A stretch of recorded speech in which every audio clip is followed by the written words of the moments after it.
Hi, I'm Jack Wallington, and I just wanted to share some of my experience as a garden designer with you to help you plan your own beautiful garden. So first, head out into your garden with a tape measure, a pad and a pencil, and maybe even a rubber, because you probably will make some mistakes. And then start measuring the length and the width of the garden, so the biggest measurements first, and jot those down onto the pad of paper.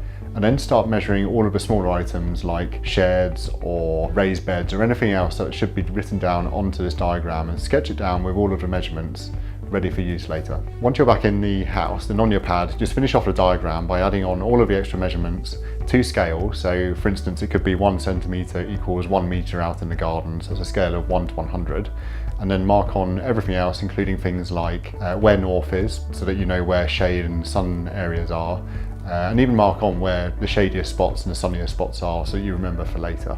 Once I've got my scale plan and I know I've got a good sense of what the size of the garden is, and I head over to my gardening books and magazines for just a bit of inspiration, even searching online, and I'll flick through these books, pick out anything that I really like and jot a list down of shade and sun-loving plants, but being sure to write their full name and also their full height and width once they're fully grown, because on your plan you do have to mark on the full size of the plant that they will get to, otherwise things could get too squashed. With your magazines, if you don't mind cutting them up, it's a good idea to cut out the images that you like the best and start putting them onto a big bit of paper which is called a mood board.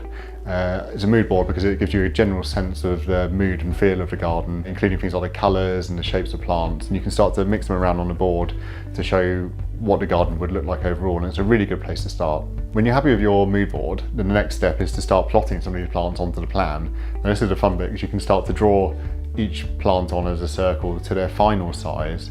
You have to do it to the final size to make sure that you don't squash too many plants in. This might mean that when you plant up that some of the plants will have gaps around them, but don't worry about that, because after a year or two they'll actually fill out and fill the entire space. Do remember that a garden design is a long-term project. While you do get a good instant hit with having new plants in, over the next few years really enjoy how the garden changes, because that's half the fun of a new garden design. Really don't worry if you haven't got a big garden. So if you've only got a small space, or even if you don't have a garden, you can still find plants that will grow. So even with indoor plants, you can get a bunch of them and put them together to create a nice design and have your own indoor garden. And the same applies for small patios, where you can just get smaller numbers of plants and really enjoy that space.